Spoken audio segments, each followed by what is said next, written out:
प्रतियोगी परीक्षा में स्मार्ट तरीके से समस्याओं को हल करने के फायदे। एक कहानी। नीरज एक प्रतिभाशाली छात्र था जो प्रतियोगी परीक्षाओं की तैयारी कर रहा था। वह बहुत मेहनती था और घंटों तक पढ़ाई करता था, लेकिन उसकी एक समस्या थी। वह हर सवाल को पारंपरिक तरीके से ही हल करता था, चाहे वह जितना भी समय ले। नीरज का मानना था कि जितनी मेहनत करोगे उतना अच्छा परिणाम मिलेगा। उसका दोस्त विक्रम भी उसी परीक्षा की तैयारी कर रहा था, लेकिन उसका तरीका बिल्कुल अलग था। वह मुश्किल सवालों को स्मार्ट तरीके से हल करने पर जोर देता था। विक्रम हमेशा कहता, नीरज, सिर्फ मेहनत ही काफी नहीं है। प्रतियोगी परीक्षाओं में समय बहुत महत्वपूर्ण होता है। हमें स्मार्ट तरीके से सवालों को हल करना सीखना चाहिए ताकि कम समय में ज्यादा सवाल हल हो सके। नीरज ने उसकी बातों पर ज्यादा ध्यान नहीं दिया और अपनी पढ़ाई में लगा रहा। विक्रम ने उसे सुझाव दिया कि वह शॉर्टकट्स और त्वरित हल करने की तकनीकों को सीखे, खासकर गणित और तार्किक प्रश्नों में। लेकिन नीरज ने सोचा कि शॉर्टकट्स से ज्ञान पूरा नहीं होता, इसलिए वह उसी पुराने तरीकों पर टिका रहा। आखिरकार परीक्षा का दिन आ गया। नीरज ने सवालों को हल करना शुरू किया, लेकिन उसे महसूस हुआ कि पारंपरिक तरीकों से सवालों को हल करने में बहुत समय लग रहा है। जब तक उसने कुछ सवालों के उत्तर दिए, तब तक आधा समय बीत चुका था।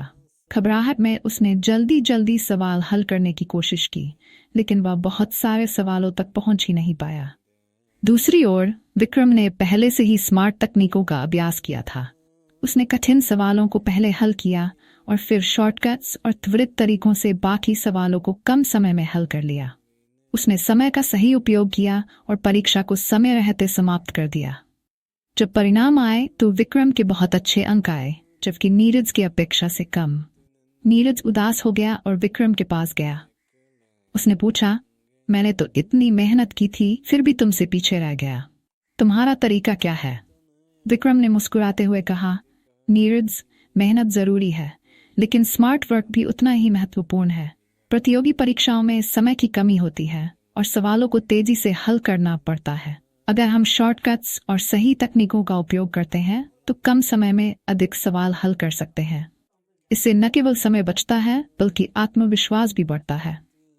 नीरज को समझ में आ गया कि केवल कड़ी मेहनत से सफलता नहीं मिलती, बल्कि मेहनत के साथ साथ स्मार्ट तरीके से काम करना भी जरूरी है। उसने विक्रम से कुछ शॉर्टकट्स और तेज हल करने की तकनीकें सीखी और अगली परीक्षा के लिए तैयार हो गया। अगली बार जब परीक्षा आई तो नीरज ने स्मार्ट तरीके से सवालों को हल किया और उसे अपने समय का सही इस्तेमाल करने का फायदा मिला। इस बार उसके अंक भी बहुत अच्छे आए और वह सफल हुआ। इसके हमें ये सीखने को मिलता है कि प्रतियोगी परीक्षाओं में केवल मेहनत ही नहीं, बल्कि स्मार्ट तरीके से सवालों को हल करना भी सफलता का बड़ा कारण बनता है। शॉर्टकट्स और त्वरित हल करने की तकनीकों से समय बचता है और ज्यादा सवाल हल किए जा सकते हैं, जिससे परीक्षा में बेहतरीन प्रदर्शन किया जा सकता है। श्री गणेशाय नमः।